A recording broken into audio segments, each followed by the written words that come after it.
Hello, two cool bros here, and with Mario Tennis Fever just around the corner, the question remains, will this game finally save Mario Sports? Because Mario Sports games haven't had the best reputation recently. They're not known for having a lot of content. They're known for being kind of mid, the recent ones. Back in the day, we had some GOATs, like Mario Power Tennis and Mario Sports Mix, but I know the last Mario Strikers game wasn't very well received. And I know Mario Tennis Aces wasn't the best game. It was kind of controversial, but I want to see what Mario Tennis Fever has to offer. So let's break it down.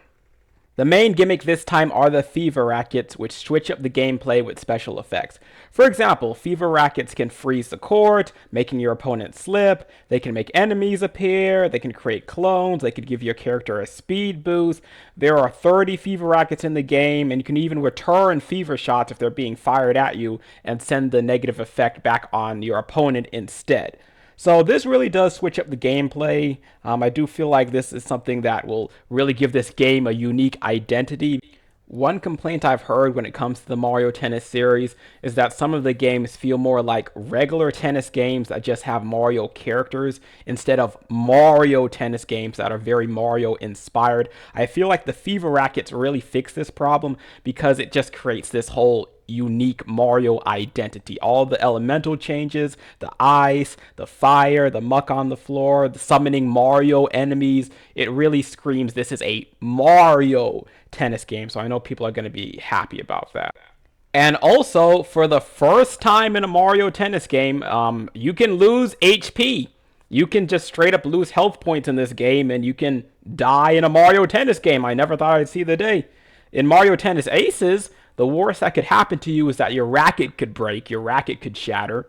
But in this game, you have your own health bar. Like, you can actually be damaged to the point of needing to take a time out and essentially being set aside and not in the game anymore. I don't know how well that's going to be implemented, but it does really make this game stand out. You can actually die in this game, so in this sports game.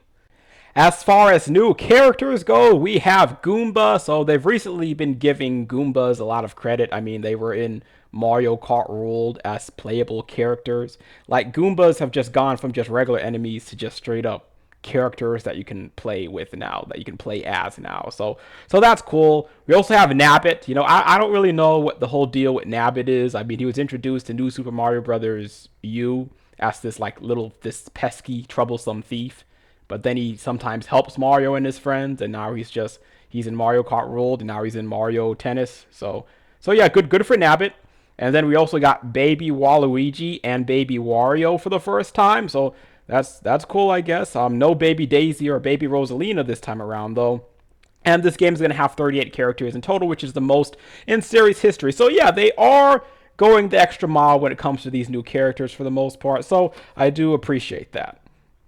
And of course, if you don't care for all these fancy gimmicks, you can always just play with classic rules, which is appreciated. Or you can also do swing mode, which is basically using the Joy-Con as a tennis racket to hit the tennis ball. Kind of like back in the Wii days where we would use the Wii remote by swinging it around. Some people might appreciate that. I don't really care for that, but it is appreciated that it's there. Of course, we also have the tournament mode, which is going to be led by the talking flowers from Super Mario Brothers Wonder. I appreciate the reference to Wonder. And then we got Trial Tower challenges, ring shot, forest court matches, pinball matches, racket factory matches, Wonder Court matches with Wonder effects. So this is what I mean. This really does feel like a Mario tennis game. There's plenty of references to previous Mario games, previous mainline Mario games at that. We even have an adventure mode where you can learn the shot types, complete challenges, and take on bosses. And we see King Hissocrat is here from Super Mario 3D World, so really like to see him. So we'll see how much this single player mode actually does for the game. I know single player modes tend to be kind of lackluster when it comes to Mario games recently, like the Mario sports game specifically. We'll see how much content there actually is. But I do appreciate all the references to Super Mario 3D World, Super Mario Bros. Wonder, etc., etc. And of course, we also have the online mode with the customizable rules. Now, The best Mario Tennis game in the series is generally considered to be Mario Power Tennis. This is the game that I started with. I played it with my brother. We had a good time. So obviously we have some nostalgic attachment towards that game. However, it is considered the fan favorite, so that begs the question, will Mario Tennis Fever live up to Mario Power Tennis? Well, let's see what made Mario Power Tennis so good in the first place. I'll give it over to my brother Cools here. Mario Power Tennis came out in 2004. And over 2 decades later, they still can't top it. It came out in the GameCube. But me and my brother here, we played the Wii version that came out in 2009. And man, they haven't been able to top it. From cinematics to gameplay to just the customizable layout of the courses, they just can't top it. They've tried story modes and different mechanics and everything to try to beat Mario Power Tennis, but they just failed. They just tried too much or tried not enough. They've been trying to give us unfinished products, unmotivated storytelling, try to add anything to catch the magic that was Mario Power Tennis.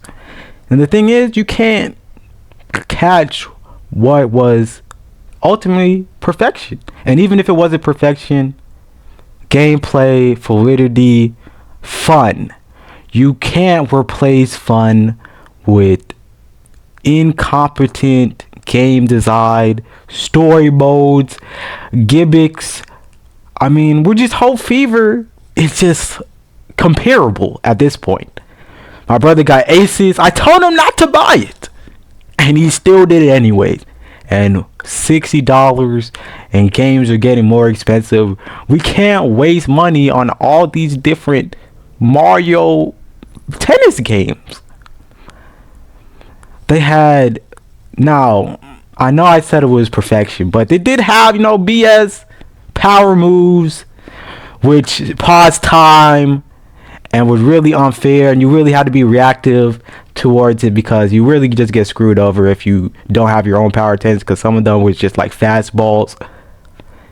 And a couple characters wasn't designed fairly. Like I said, my main was Shy Guy. I'm really a Toad main at heart, and my brother, he always been a Yoshi main. So like I said, every character wasn't balanced. But that's okay, because we don't play Mario for balance or insane tactics. You play Mario for fun. And you play Mario Tennis for the gameplay.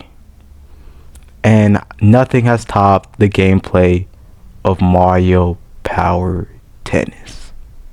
But what do you guys think? Do you think Mario Tennis Fever will save Mario sports games? Do you think it will save Mario Tennis games? Do you think it will live up to the legacy of Mario Power Tennis? Let us know your own thoughts in the comment section below. Please leave a like, subscribe to the channel if you enjoyed, share the video with a friend, and we will see you soon in the next video. Peace out.